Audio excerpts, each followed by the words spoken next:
Hello dear friends, we're on this lovely journey of exploring different ways to make collage paper, and today I'm going to show you how just very simply to use normal wax crayons, and try to get wax crayons if you can because they work better for this technique.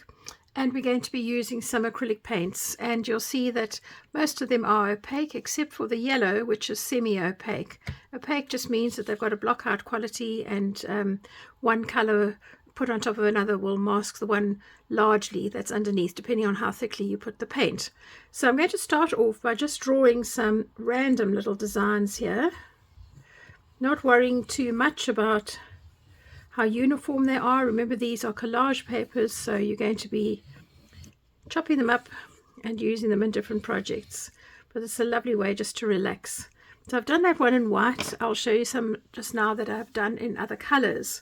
And I am going to take some of my acrylic paints, which I already have here, and I'm just going to thin some down a little with some water because I want to create a little bit of a wash over this, working largely with the blues here. And I'm just going to swipe them across. So you'll see I've got a nice wide brush, and I might just want to deepen that slightly. So I've added a bit of purple in, and I'm going to just spray. Now this one will work with inks, but my experience shows me that the inks tend to fade or soften a little bit once they dry. So if you're wanting nice intense colors, then certainly go with using acrylic paints and a little water.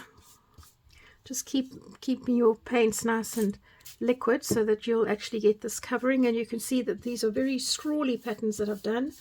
They're not precise in any way, but they will be just the start of a process of building up layers. You could stamp on them, you could use them as a card background, you could make things for your junk journals, maybe like little clusters, but they would be great as background paper or in conjunction with others. Cut out shapes by all means. And what I love about doing it with this nice strong brush is that I'm picking up the actual brush marks here, which are adding a technique, not a technique, sorry, a texture to the work, going all the way to the edge. Oopsie.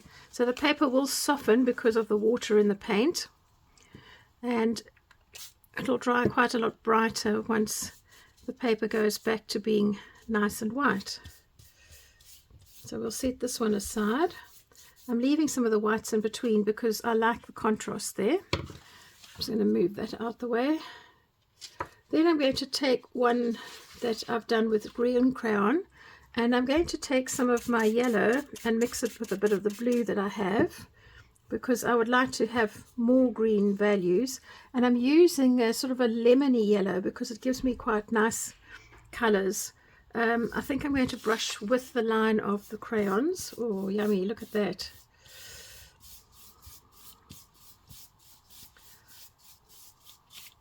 I am liking that, but I probably need it a little bit more liquid. If you're working in a hot climate doing this, you'll probably need to have a lot of water to be able to get this technique done, and you want to be working fairly quickly.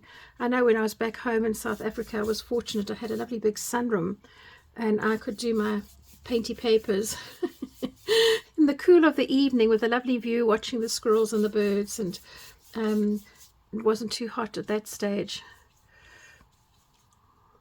and I could leave them to dry. So some of my paint from working on a previous video has dried a little bit. That's just the grains, but I can brush those off. And I'm going to work with this so that it's almost an ombre effect, starting fairly darkish at the top down to something light, because who knows what I'm going to need when I'm doing my collage work. Okay, I picked up a little bit of blue at the bottom. That's absolutely fine. Just going to turn that round for working more easily.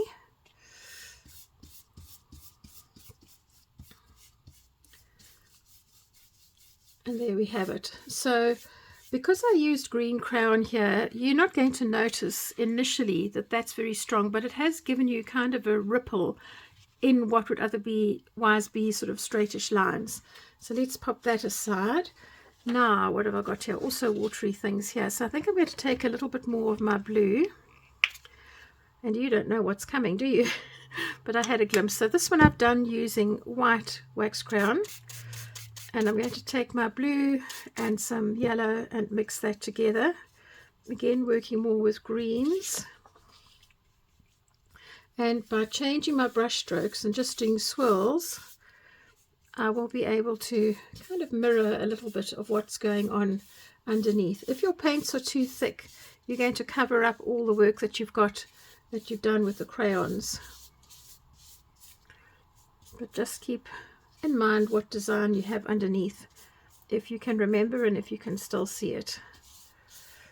A bit watery, this one. So this pattern I did was just that sort of cursive C that we learned to do when we were writing at school. We used to have those. I don't know if any of you would remember it. Maybe some of you are far too young. But we used to have a book with a pattern and then a bit of tracing paper over the pattern. And we used to have to go in the tracing paper and copy what was underneath. And that's how we learned to do our writing patterns. And this was one of those sort of things. So this is just random brush strokes, creating texture, making it interesting. And I'm loving this. I mean, I love these watery colors.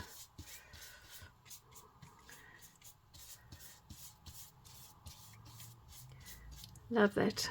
Okay, so that's a pleasing result. Maybe I'll just do a little bit here and there. Right, happy with that one. Let's put that on top of the paint to dry. Then we have a bunch of pebbly kind of things. Now, if I want to create sort of browny colors, then what I would do would need to mix 3 primary colors. So I've got blue, which is yellow and green, and I've got purple. So I'm going to mix a little bit of my blue and purple together. And I might just need to add a bit of the pink. Let's see how we go. No, I think I want it lighter. I think I'm going to add a bit more yellow. Pink would keep it sort of fairly dark. Oopsie.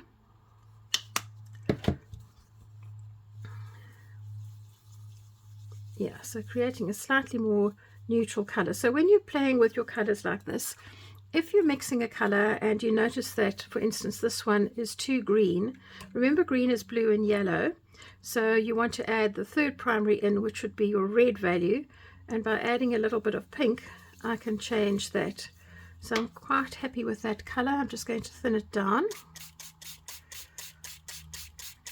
And color is fun and it's lovely to play with, but like everything, you've got to learn and you have to give yourself permission to learn. So these are little sort of stony kind of effects, and I'm just going to pick up a little bit of random colors to go in between and just go in a circular motion, just so that they're not stripy stones, for want of a better description.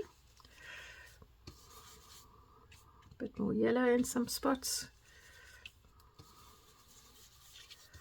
And that's fine to have different colors on the page, because we'll be able to use them in different applications. It's always such fun, this. Love it, love it, love it. Yeah, be careful of getting fingerprints like I just did there. And if I mix this yellowy bit into that more pink, I've got some quite nice colors. Right, so let's set that aside. Now I'm going to want to clean up a little bit here, because I'm going to change my colors somewhat. So I'm just going to wipe up some of this mess. Not mess, let's not call it that, let's call it fun. I'm going to wipe up some of this fun. And then I'm going to change colors. Pop that over there. So I've got another brush which is nice and clean. Sorry, just banging my lamp here. I keep meaning to cut these long handle brushes down, because if you don't have a YouTube channel, you won't know why I keep banging the lights. But in order to be able to do this, we've got to work fairly tight in a small area, and the lights need to be nearby where they're going to make most impact. Right, so I've got a sort of a purpley pink here, and I'm just going to brush over my design. I probably need to have this a little bit more liquid, so I'm just going to even put some on the paper, because I do want my design to pop through. There we go. So you'll start to see as I'm brushing this that I've got a little flower design going on underneath here.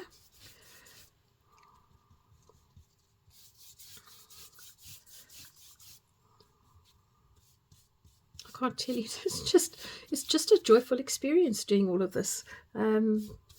Yeah, I can't say that I've had a stressful week or anything. I've had a really lovely week. I'm working with a man who's had some pretty horrendous, well, he's just had a really, really sad, unhappy childhood, and we've been making such lovely progress with him, and he's starting to see the progress, and that's just a joy. So yeah, I haven't had a stressful week. I've just had a joyful week, but this is still fun. Right, so let's put that aside. I'm going to clean up a little bit here. Right, and then the next one that I have, I'm going to do just with the pink that I've got. And my palette is becoming quite messy, but don't worry about that. I'm making pink and yellow together, make a little orange, and because I've got that pink value, I would be able to use this piece of paper to mix with the other designs that we have already done. So isn't that a lovely soft orange, hints of yellow in it, and needing a bit more water. Right, so this is part of a series of collage papers, just exploring all the opportunities that we have for creating these papers in different ways. And I will link the list of the playlist of the others that we've done so far in the series. There are probably going to be quite a few, so I've got a long list of things I'd like to explore with you. And if you've enjoyed watching this and feel inspired, then please give me a thumbs up. You can also subscribe to my channel, and certainly if you're wanting to be part of this series, put your notification bell on so that you don't miss out. Right, play around with this, let other colors be introduced. That's always going to be really fun to work with. On these kind of papers, gosh, the potential is endless, but just having a few marks as a base sets you off for a new journey.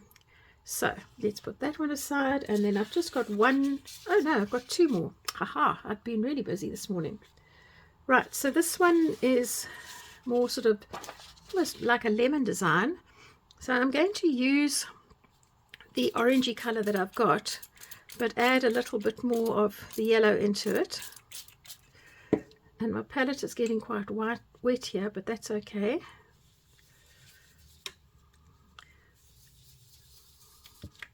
Right, so let's go.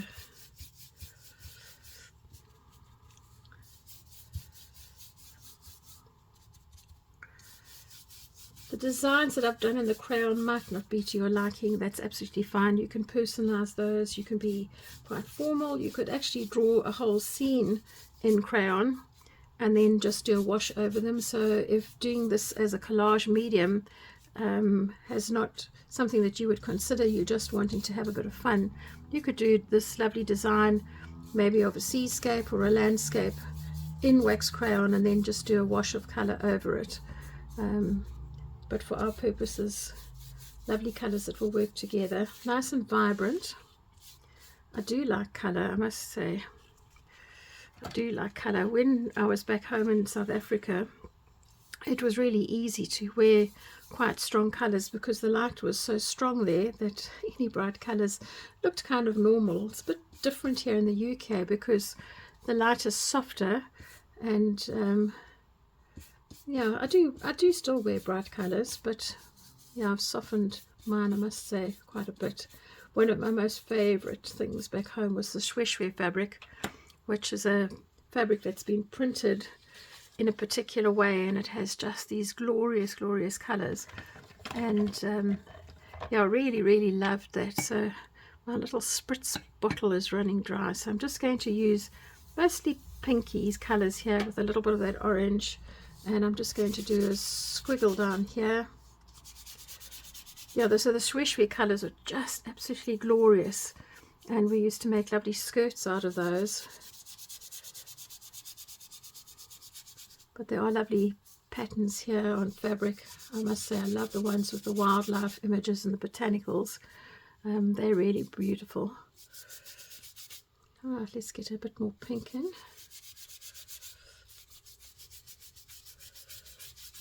can see this is child's play almost, isn't it? Just being able to spread the color.